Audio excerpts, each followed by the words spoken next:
بسم اللہ الرحمن الرحیم۔ اللہ تبارک و تعالیٰ سورہ کافرون میں پارہ نمبر 30 میں فرماتا ہے لَکُمْ دِینُکُمْ وَلِیَ دین، جس کا ترجمہ ہے کہ کافرو تمہارے لیے تمہارا دین اور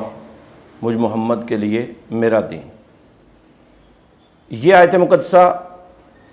جس طرح مدینہ کی ریاست بننے کے لیے ایک ڈکلیئر میسج تھا، کلیئر میسج تھا کہ اسلام ایک الگ نظریے کا نام ہے اور کفر ایک الگ نظریے کا نام ہے۔ علماء کی قیادت نے ایک پراپر نظریہ پیش کیا، اور سب سے پہلے حضور مجدد الفسانی شیخ احمد سرہندی نے، اور پھر اس کے بعد علامہ فضل حق خیر آبادی نے، اور یہی وہ تھاٹ تھا، سوچ تھی جو آگے جا کے دو قومی نظریہ کی بیس بنا، جس کے نتیجے میں ایک پوری ہندوستان کے اندر تحریک چلی، اور 1857 کی تحریک آزادی کے جو ہیرو تھے وہ ہمارے مشائخ علامہ فضل حق خیر آبادی،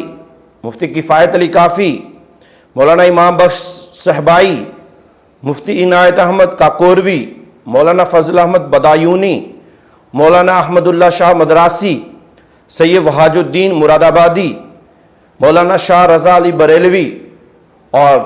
پھر اس کو پروان آگے چڑھاتے ہیں امام اہل سنت الشاہ امام احمد رضا خان فاضل بریلوی۔ یہ نام لینا اور ان کا تذکرہ کرنا 14 اگست کے انڈیپینڈنس ڈے پہ ان کو خراج تحسین پیش کرنا ہے۔ مجاہد ملت مولانا علامہ محمد عبدالستار خان نیازی کا تحریک پاکستان میں کردار ایک نمایاں مثال ہے اس بات کی کہ علماء کرام نے تحریک پاکستان میں مجاہدانہ کردار ادا کیا ہے۔ مولانا محمد عبدالستار خان نیازی کی جد و جہد کو اگر ہم دیکھیں تو وہ مسلم اسٹوڈنٹس فیڈریشن پنجاب کے صدر کی حیثیت سے ایک نمایاں مقام کی حامل نظر آتی ہے، اور قائد اعظم محمد علی جناح رحمۃ اللہ علیہ انہوں نے بھی ان کے اس مجاہدانہ کردار کو اپریشیٹ کیا اور خراج تحسین یہ کہتے ہوئے پیش کیا کہ اگر نیازی جیسے نوجوان ہوں ہمت والے اور عزم والے تو اس قوم کو پاکستان لینے سے کوئی بھی روک نہیں سکتا۔ علامہ عبدالستار خان نیازی پاکستان بننے کے بعد بھی اس میں نظام مصطفیٰ کے نفاذ کے لیے متحرک رہے، تحریک ختم نبوت میں، تحریک نظام مصطفیٰ میں، اور اس کے بعد پاکستان میں 2 مرتبہ وفاقی وزیر مذہبی امور بھی رہے، اور بہت سا کام آپ نے اس لحاظ سے انجام دیا۔ تو انہی جیسے لوگوں کے لیے کہا گیا ہے نگاہ بلند سخن دل نواز جاں پرسوز، یہی ہے رخت سفر میر کارواں کے لیے۔ علامہ عبدالستار خان نیازی رحمۃ اللہ تعالی علیہ آپ کا جو کردار ہے ضرورت اس امر کی ہے کہ اس کو پرائمری، میٹرک، انٹر اور بی اے کے لیول میں، اور پھر جو مطالعہ پاکستان میں ماسٹر کیا جاتا ہے اس میں ایک اسپیشل جو ہے وہ ان کا جو ہے پورشن بنایا جائے، اور اس میں اسٹڈی کیا جائے کہ کیسا مجاہدانہ کردار علامہ عبدالستار خان نیازی نے تحریک پاکستان کے دوران ادا کیا۔ انہی شخصیات میں سے ایک شخصیت جن کو ہم مولانا حسرت موہانی رحمۃ اللہ علیہ کے نام سے یاد کرتے ہیں، جب تحریک پاکستان کا دور شروع ہوا، عام لوگوں تک اس کا پیغام پہنچا، تو آپ اپنی مصروفیات کے باوجود عملی طور پر سیاست میں داخل ہوئے اور مسلم لیگ میں شمولیت اختیار کی۔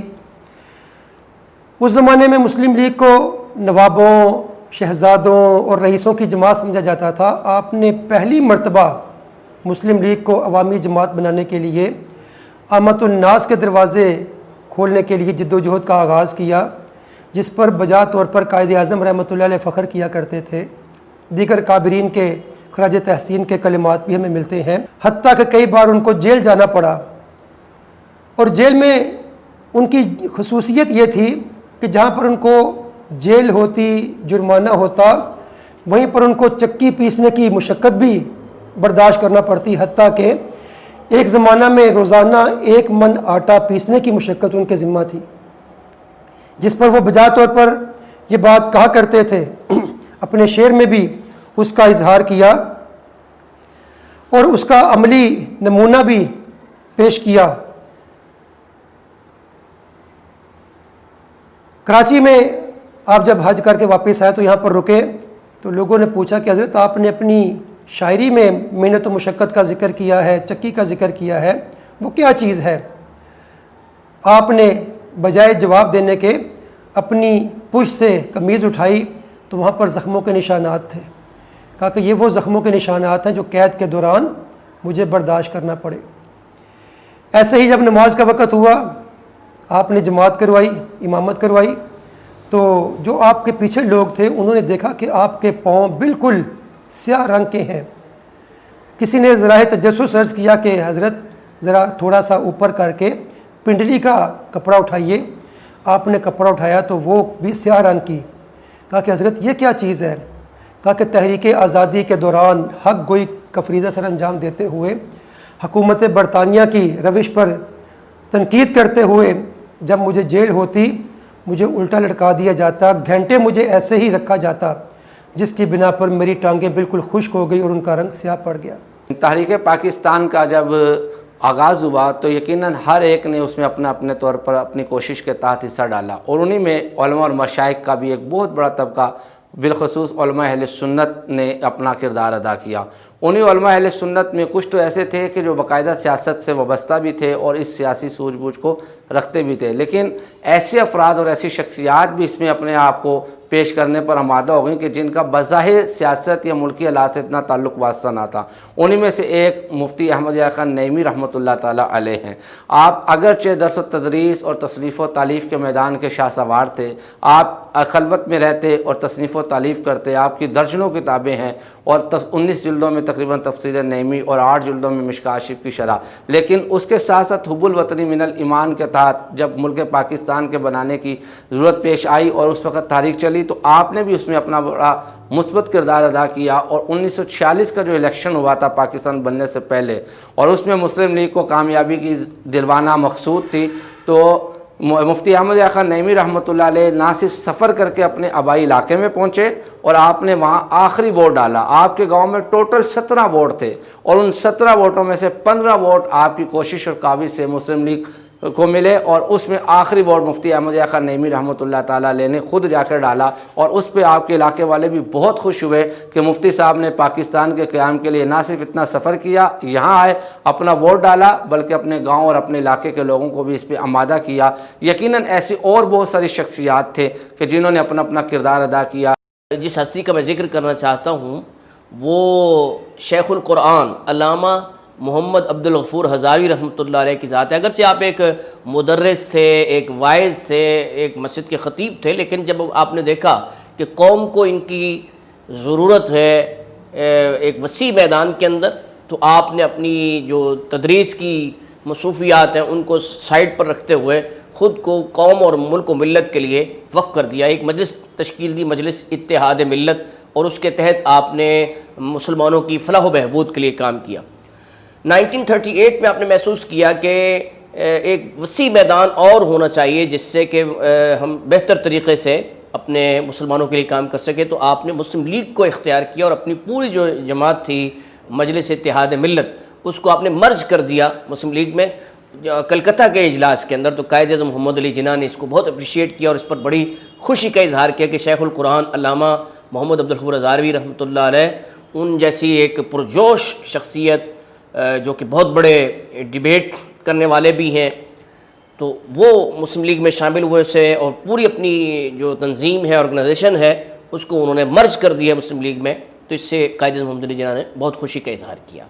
پھر قائد اعظم محمد علی جناح شیخ القرآن علامہ محمد عبدالغفور ہزاروی رحمۃ اللہ علیہ کی دعوت پر آپ کے علاقے وزیر آباد، جس کی جامع مسجد غوثیہ کے آپ خطیب تھے، بہت بڑی جامع مسجد ہے، مرکزی جامع مسجد ہے، اس کے ساتھ وسیع میدان ہے، آج بھی وہ موجود ہے، میں نے خود دیکھا ہوا ہے۔ وہاں پر قائد اعظم محمد علی جناح شیخ القرآن علامہ محمد عبدالغفور ہزاروی رحمۃ اللہ علیہ کی دعوت پر تشریف لائے اور ایک بہت بڑے اجتماع سے آپ نے خطاب کیا، جس سے کہ معلوم ہوتا ہے کہ شیخ القرآن علامہ عبدالغفور ہزاروی کا کتنا ایک متحرک کردار تھا تحریک پاکستان میں۔ حضرت صدر الافاضل فخر الاماثل حافظ سید محمد نعیم الدین مراد آبادی رحمۃ اللہ علیہ کا کردار تحریک پاکستان کے حوالے سے اس پر 2-3 باتیں آپ کے سامنے شیئر کرنا چاہوں گا تاکہ تاریخی ریکارڈ کو درست کر لیا جائے کہ جب پاکستان کے حوالے سے تحریک کھڑی ہوئی تو اس تحریک کی ابتدا 1924 میں آپ نے ماہنامہ السواد الاعظم کے نام سے مراد آباد سے ایک جاری کیا، جس میں انہوں نے 2 قومی نظریہ کی بھرپور حمایت کی اور ہندوؤں کی اجاریوں اور مکاریوں کو خوب ان کی کھول کے رکھ دیا اور قوم کے سامنے لے آئے۔ اور 18 ستمبر 1928 کو آل انڈیا سنی کانفرنس کے اجلاس میں پاس ہونے والی قرارداد کا ذکر کرنا ضروری سمجھ رہا ہوں، جس میں یہ کہا گیا ہے کہ یہ جلسہ نہرو کمیٹی رپورٹ کو مسلمانوں کے حق میں نہایت مضر خیال کرتی ہے